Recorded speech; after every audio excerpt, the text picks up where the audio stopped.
को रॉ और सीबीआई में डिफरेंस बताने वाला हूँ और दोनों ही भारत की खुफिया एजेंसी हैं, तो इनके बारे में आपको अच्छी खासी नॉलेज मिल जाएगी इस वीडियो को देखने के बाद। तो पूरी वीडियो ज़रूर देखिएगा। और फ्रेंड डिस्क्रिप्शन बॉक्स में पुलिस, आर्मी और आईएएस से रिलेटेड बहुत सारी वीडियो हैं, अगर आप देखना चाहें तो देख सकते हैं। तो शुरू करते हैं। तो दोस्तों सीबीआई का जो फुल फॉर्म होता है वो होता है central bureau of investigation. And raw का फुल फॉर्म जो होता है वो होता है रिसर्च एंड एनालिसिस विंग्स। जो सीबीआई है वो नेशनल लेवल पे वर्क करती है, जो भी अपने इंडिया के ही जो केस होते हैं घोटाले वाले या जो भी मर्डर केस मिस्ट्री होती है उन्हें सॉल्व करती है सीबीआई।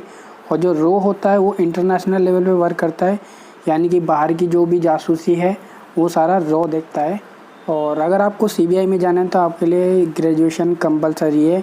55% मांगते हैं आपको ग्रेजुएशन, तब आप सीबीआई के लिए अप्लाई कर सकते हैं। और रॉ के लिए भी यही क्राइटेरिया है, ग्रेजुएशन में 55% चल जाता है। और आपको जाना कैसे सीबीआई में ये बता दूँ, एक एग्ज़ाम होता है SSC CGL, इसके थ्रू आप सीबीआई में जा सकते हैं। और पोस्ट अप्लाई करते समय आप सीबीआई चूज़ करिएगा और अच्छे मार्क्स लाने के बाद आप सीबीआई में जा सकते हैं।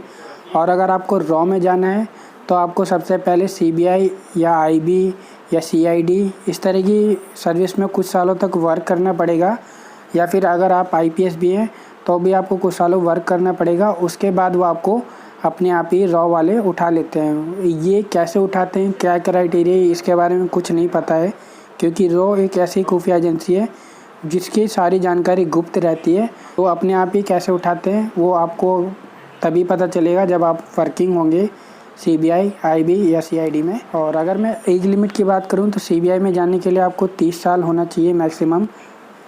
और रॉ में अप्लाई करने के लिए कोई एज लिमिट नहीं है, क्योंकि आपको पहले सीबीआई या आईबी में वर्क करना पड़ता है।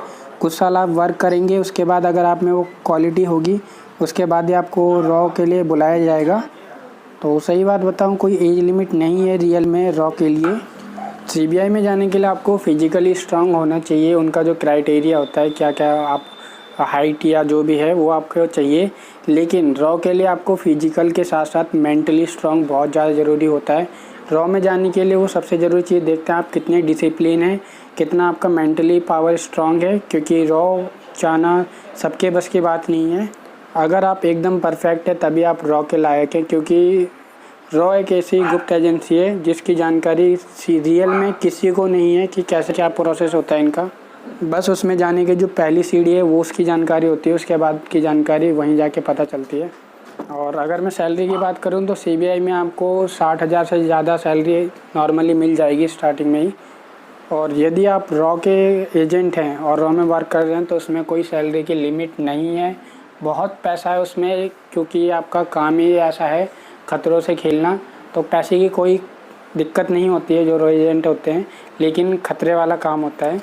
और अगर आप सीबीआई में हैं तो आपके ऊपर नेता, मंत्री, इन सब का प्रेशर हो सकता है, उन सब का दबाव हो सकता है। लेकिन अगर आप रॉ हैं तो कोई मंत्री नहीं, कोई नेता नहीं, कोई बॉस नहीं, कोई कुछ नहीं, किसी का दबाव नहीं है। आप खुद में ही मालिक हैं, आप खुद में ही सब कुछ हैं। तो ये सबसे अच्छी चीज़ है, किसी का प्रेशर नहीं देखता रॉ का एजेंट।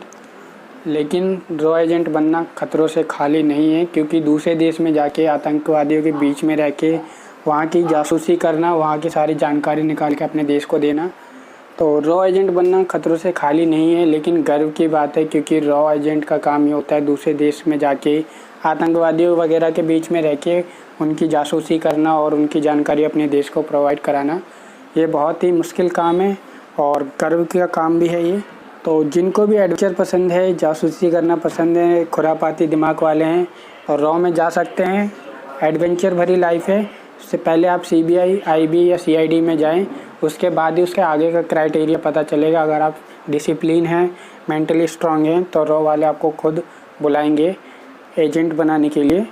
तो ये था बेसिक सा डिफरेंस दोनों में और क्या क्या जानकारी थी दोनों के बारे में। तो आई होप मैं आपको थोड़ा बहुत समझा पाया हूँ दोनों के बारे में। अगर वीडियो अच्छी लगी लाइक शेयर ज़रूर कर देना, सब्सक्राइब करके बेल आइकन ज़रूर दबा देना, क्योंकि ऐसी अच्छी जानकारी भरी वीडियो आपको मिलती ही रहेगी। तो friend, thank you very much, thanks for watching.